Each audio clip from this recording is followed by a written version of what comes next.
Bucak kişiye Allah rahmet eylesin babamıza. Bucak kişinin 4 oğlu olup. Büyük oğlunun adı Söyündü. İkinci oğlunun adı Almemmet'ti. Üçüncü oğlunun adı Esker'di.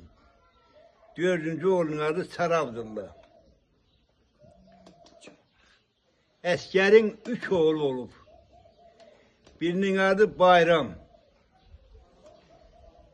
Birinin adı atasının adını koyup Budak. Birinin adını da koyup Pöstü Namaz. Budak'ın 2 oğlu olup. Birinin adı Garip.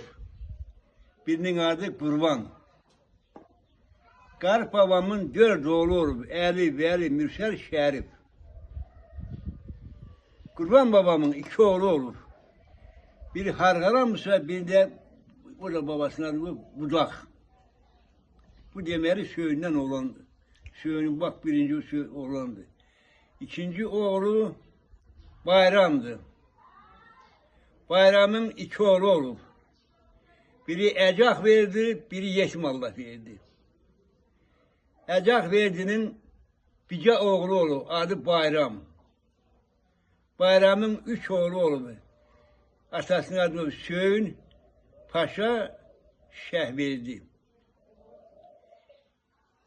Yetim Allah verdiğinin 2 arvattan 5 oğlu olup. Yetim Bayram, Mehdi, Nurcu, Sabir'in atası Ali, bir de Mirzalı. Sonra 3. oğlu Pöstü Namaz. Pöstü Namaz'ın 1 oğlu olup. Adı Kırışkıran Hümbet. Kırışkıran Hümbet diyorlar ona. Kırışkıran Hümbet'in 2 oğlu olup. Birinin adı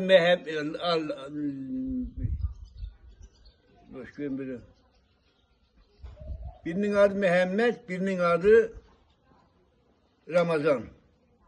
Bu demeli Pöstü Namaz'ın oğlu. Ondan da futbol olup Mehmet'ten de zaten. İndi nəsil bu budaqlıdan ayrılan nəsillər kimlərdir? Hansı nəsillər ayrılıb budaqlıdan? Deməli Onlar... indi bak indi bu deməli Budak kişinin 1. oğlu Söyünündür. 2. oğlu olup Almemmet. Almemmet onun 2 oğlu olup. Birinin adı Mehmet Ali, birinin adı Mustafa. Mehmet Ali'den 2 oğlu olup.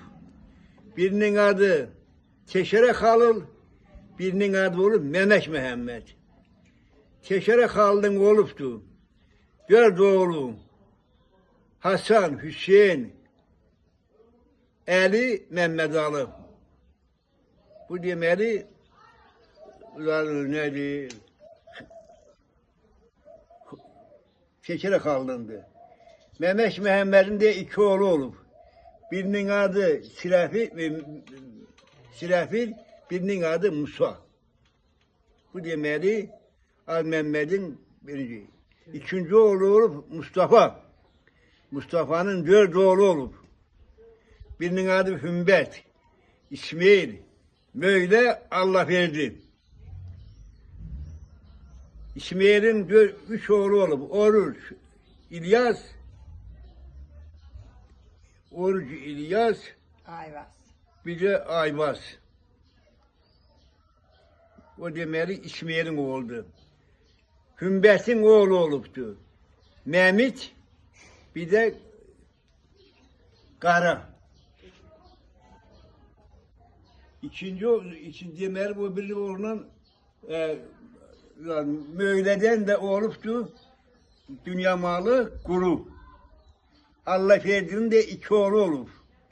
Birinin adı Ali, birinin adı Mehralı. Mehralı'nın da Enver onun oğlu olup.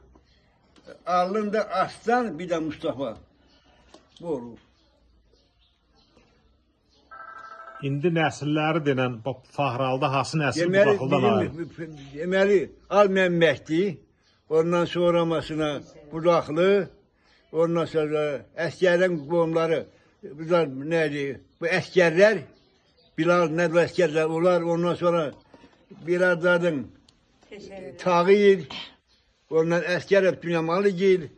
Ondan sonra bu demeli bak bir de minallar, ondan sonra Çopur Ahmet giller, ondan sonra o Sümüsü Pervan diyorlar. Nedir o yukarıda? Süleyman. Bak bunlar demeli hamısı zaten olur. Köroğlu o taraf. Sonra bir de Bedelli'de İslam'ın uşakları. Onlar da budaklı. Onun asası budaklıdır. Bak bunlar oluptu. Şimdi onların ayrı ayrı hamısını diyeyim ya bir şey yaz. Bak bile. Canı sağ ol. Şimdi asker. Askerin 4 oğlu olur. Birinin adı Ali. Ali'nin 2 oğlu olur. Boz Mehmet, Gaz Mehmet. Gazganlar. Başa çıkıyor mu? Şimdi olur namaz. Namazın 2 oğlu olur. Kırmızı Ahmet, Kör Mehmet. Başa çıkıyor mu?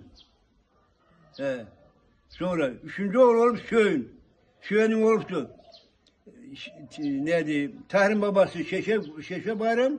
Bir de Güller babam. Bunlar ikisi kardeş dakika. Doktor Tahir'in. Doktor Tahir. Bayram. Bunlar ikisi bir kardeşti. Şeşe Bayram'ın bir oğlu olup Semet. Semet'in de 2 oğlu olup Tahir, Bayram. Güller babamda 4 oğlu olup. Şöğün, Dünyamalı. Ondan sonra Necit, Şehbeden Bayramalı. Bunlar olup. Başıtıyor mu? Bak bunlar. Sonra indi gene Minallar. İndi orada bak Minallar. Minallar Sarı Abdullah. Sarı Abdullah'ın 3 oğlu olur. Birinin adı Allah verdi. Birinin adı Bayram. Birinin adı Hasan. Başka söyleyeyim 3 oğlu olur. Demeli indi Hasan'ın da 2 oğlu olur. Birinin adı Ali. Birinin adı Kurban. Hansı nəsildən danışırsan bu saat? Budaklıdır. Yox, onlar indi ayrılıblar. Onların bu saat Zaten onlara minallar deyirlər. Ondan sonra masına çok rəhmətçiləri onlar minə. Onlar. İndi Ali'nin 2 oğlu olur. Birinin adı biri Hasan. Hasan'ın 2 oğlu olur. Birinin adı Ali, birinin adı Kurban. Kurbanın bir oğlu olur. Adı İsam. Bedelli elenler, Enberzat nedir? Onlar budaklıdır. O da budaklıdır. Ali'nin da demeli 3 oğlu olur. Keşer Mehmet, ondan bu hansı nəsildir bu saat? Bu danışdığın hansı nəsildir? Hasan? Bu alı dediyin. Bunlar hansı nəsildir bu saat? Onlar budaklıdan onlar da. Başa düşdüm kökü budaqlıdır. İndi bu saat onlara nə deyirlər? Onlara deyirlər ne diyeyim, minallar. Ondan sonra masına Kımara İsmailgil, Çopur Ahmetgil, Sümüsü Pəhlivan deyirlər ona Süleyman. Bak bunlar hamısı budaklı. Süleyman kimdir? Ha? Hansı Süleyman? Kimdir Süleyman? Süleyman minallardan bu tarafta. Onlar hamısı ayrı ayrı zadlardı. İnşası Allah versin köremesi olur. Allah versin de bir oğlu olup Bayramal'dan doğrup Çopur Ahmet. Süleyman'dan doğrup neçe oğlu var? Sümüsü Pəhlivan deyirlər. O aslan da ondan sonra masına bu zadlardan olur. Bak bile. Var mı yerince? Değil mi?